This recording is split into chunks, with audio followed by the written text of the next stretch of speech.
NCP Sharad Pawar गुट के वरिष्ठ नेता और विधायक एकनाथ खड़से ने राज्यों के मंत्री गिरीश महाजन पर सीधा हमला बोला। प्रफुल्ल लोढ़ा मामले पर चल रहे विवाद में खड़से ने स्पष्ट शब्दों में कहा है कि लोढ़ा उनके बारे में बात कर रहे थे, उनसे नहीं। उन्होंने गिरीश महाजन पर लोढ़ा को होटल में ले जाकर दबाव बनाने का आरोप लगाया। ही गोष्ट खरी आहे की लोढांच्या बरोबर माझा फोटो आहे, तो फोटो खरा आहे। लोढाने मला त्या ठिकाणी गाडीमध्ये प्रवास करत असताना रस्त्यामध्ये भेटून गुलाबाचं फूल दिलं आणि त्यांनी काही गुलाबी गप्पा गिरीश महाराजांच्या संदर्भामध्ये माझ्याकडे केल्या आणि माझ्याकडे काय काय आहे, सीडी आहे, माझ्याकडे असे फोटो आहे, रामेश्वरचे फोटो आहे, अशा स्वरूपाची चर्चा त्यांनी माझ्याकडे केली। बाकी गुलाबी भाषणाची काही चर्चा, हेच गुलाबी भाषणं चालवते गिरीश महाराजांच्या कर्तृत्वाचे, त्यामुळे काही दुसरा विषय त्याच्यामध्ये असू शकत नाही। मीच त्यांना म्हणलं की तुम्ही गुलाबी भाषा माझ्यावर करता तर मला पुरावा देऊन आणून दाखवा, म्हणजे मी बघतो।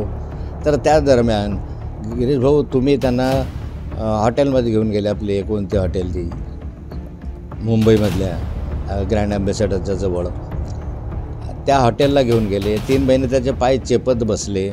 ह्या गुलाबी भाषेबंद ह्या ना गोष्टी माझ्याकडे येण्यासारख्या होत्या, पण तुम्ही त्याला घेऊन गेले आणि त्या हॉटेलमध्ये त्याचे 3 महिने पाय दाबत असल्यामुळे ती जी माहिती आहे ती मला उपलब्ध होऊ शकतली नाही तर लोढा मला ती माहिती देणारच होता। लोढाची माझी चर्चा झालेली होती, तोच मला भेटला होता, मी काही त्याला भेटलो नव्हतो, तो मला भेटला होता। आणि गिरीश महाजनांच्या संदर्भामध्ये आणि रामेश्वर नाईकांच्या संदर्भामध्ये काही माहिती माझ्याकडे आहे, ती मला उघड करायची आहे, ते तुमच्या माध्यमातून असे त्यांनी ते असलेली माहिती अशा स्वरूपाचं त्यांनी माझ्याशी संभाषण करताना सांगितलं। तो गुलाबीच गप्पा मधला हा भाग आहे, जे मला गाडीमध्ये फूल देताना ज्या गप्पा मारल्या त्याच्यामधल्या ह्या गप्पा त्याच्यामध्ये होत्या आणि त्या माध्यमातून त्यांनी ते द्यायचं मान्य केलं।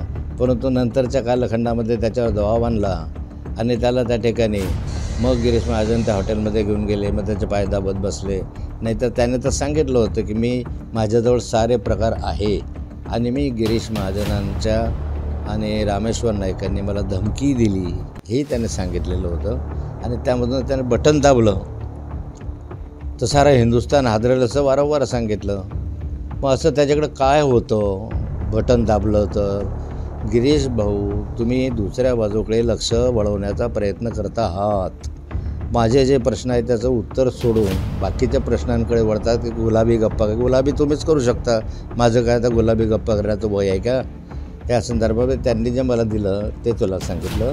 आणि दुसरं असं आहे की माझे चॅलेंज का स्वीकारत नाही गिरीश भाऊ तुम्ही?